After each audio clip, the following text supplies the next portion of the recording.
왜 대형 언론사는 파산 안 하고 소형 언론사는 파산하셨는지 좀 궁금하고 그 이유가 어떻게 되는지를 여쭤보고 싶고요. 또 언론 자유를 제한하거나 책임을 물을 때는 반드시 사법 절차에 의해서 판사에 의해서 이루어져야지 정치 권력이라든가 행정권에 의해서 언론의 그 자유를 제약하거나 책임을 묻는 그런 것이 원칙이 돼서는 안 된다고 저는 생각합니다. 그 민주당에서 어제 기차에서 사진 관련해서 특권 의식이 나타난 거다, 뭐 해명도 적절치 않다, 이렇게 오늘까지 계속 비판을 이어가고 있는데 이에 대해서 어떻게 생각하시는지?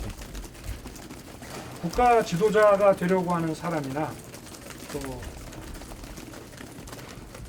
국민들의 그 삶에 관한 어떤 의사결정의 최고 책임자가 되는 사람은 국민들께서 원하지 않는 그런 행동은 하지 않는 게 저는 맞다고 생각하고요. 미디어 오늘 주말 2차 토론회에서 언론 관련 말씀하신 게 있는데요. 거기에 이제 민주당 정부 때 정치 공작에 그 신여 매체를 악용하는 일이 많았다고 하면서 이번에도 그런 부분에 대해서 비판하셨는데 그렇게 악용된 그 신여 매체를 어디를 말하는 건지를 좀 하나 좀 여쭤보고 싶고요. 그리고 한 가지 그거 연동해가지고 다음날 그 열차에서 또 언론사 파산 관련 언급을 하셨는데 이렇게 대형 언론사들은 파산할 이유가 없고 또 이렇게 소형 언론사들이 파산한 일들이 있다는 취지를 말씀하셨는데 왜 하필 대형 언론사는 파산 안 하고 소형 언론사는 파산하셨는지 좀 궁금하고 그 이유가 어떻게 되는지를 여쭤보고 싶고요. 그 이유가 일단 질문해 주시고요. 네, 네. 제가 어제 그 잠실 롯데호텔에서 다 말씀을 드렸고요. 언론의 자유는 그 헌법상 기본권을 보장하기 위한 본질적인 제도이기 때문에 철저하게 보장되어야 하고 또 언론 자유를 제한하거나 책임을 물을 때는 반드시 사법 절차에 의해서 판사에 의해서 이루어져야지 정치 권력이라든가 행정권에 의해서 언론의 그 자유를 제약하거나 책임을 묻는 그런 것이 원칙이 돼서는 안 된다고 저는 생각합니다.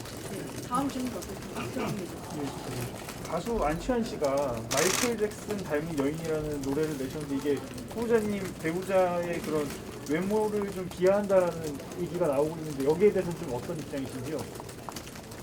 저도 뭐 가족 일에 대해서 별로 논평하고 싶지는 않습니다만은 먼저 제가 이 정치 활동하는 것에 대해서 제 아내가 이런 저급한 공격까지 받게 되는 것에 대해서 제 아내에게 그 미안한 마음이 큽니다. 그리고 마이클 잭슨이라는 분은 우리 지구 곳곳에 그 어려운 사람들을 굉장히 따뜻하게 보살폈던 그 위대한 뮤지션입니다.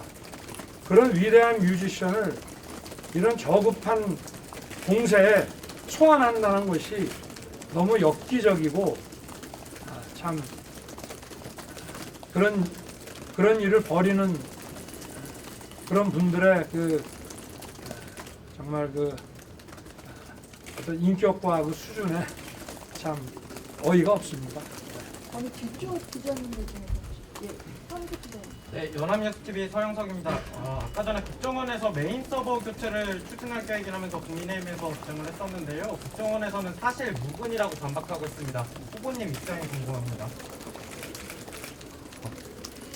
메인 서버를 교체하려고 하는 것은 사실인 것으로 국정원에서 확인을 했다고 저도 들었고요. 그리고 국정원이 아무리 뭐 법적으로 문제 있는 일을 해온다 했다고 하더라도 그 국정원의 그 메인 서버라고 하는 것은 대한민국 국민의 축적된 정보 자산입니다. 그래서 그거는 국정원장이라 하더라도 일단 서버에 저장된 정보는 함부로 삭제하거나 폐기해서는 절대 안 되는 국민의 자산이라는 점을 명심해야 될 것이고요. 그리고 이것을 서버를 교체한다는 명목으로 이관하면서 만약에 자료의 일부를 삭제하거나 폐기한다면은 그것은 반드시 우리 국민들께서 엄중한 책임을 묻지 않을 수 없을 것이라고 저는 생각합니다. 예, 아까 이은영 기자님 질문 받고 하겠습니다. 사실 단일화 관련해서 국민의당 안철수 대표 측은 계속해서 그 여론조사 경선을 주장하고 있는데 이에 대해서 생각하시는 거 하고 혹시 이제 그게 안 된다면은 후보님이 직접 안 대표를 만나가지고 좀 단판을 지을 생각이 있으신지 궁금합니다. 정권 교체를 위한 그 야권 그 통합 문제에 대해서는 제가 어제 다 말씀을 드렸고 별도로 더 드릴 말씀은 없습니다. 예, 내일부터 이제 본격적인 선거운동 돌입하시는데 첫날부터 이제 서울, 부산, 강행군 하실 계획인데 좀 어떤 각오로 공식 선거운동에 임하실지 어떤 지점에 그 방점을 찍고 계신지 궁금합니다. 오로지 국민만 바라보고 또 마지막 선거운동 기간에 국민과 더 가깝게 소통하고 또 새 정부를 맡게 됐을 때 그동안 국민께 드렸던 약속 정직하게 지키겠다고 하는 것을 국민들께 가까이 더 말씀을 드리도록 그렇게 하겠습니다. 추가로 질문 한두 개 정도 여기 받겠습니다. 관련 질문 예, 하나 드릴게요. 잠시만요. 네. 예, 아까 부장님 네, 본인 YTN 부장원입니다. 오늘 사법개혁 관련된 이제 공약을 말씀하셨는데 아마 이제 수사권 조정 관련된 내용도 말씀을 하실 거예요. 검찰에 이제 직접 보완 수사긴 하지만 직접 수사를 좀 부활시킨다 이런 지적도 있는데 어떻게? 그거는 전혀 아니고요. 저는 그럴 생각이 추호도 없습니다.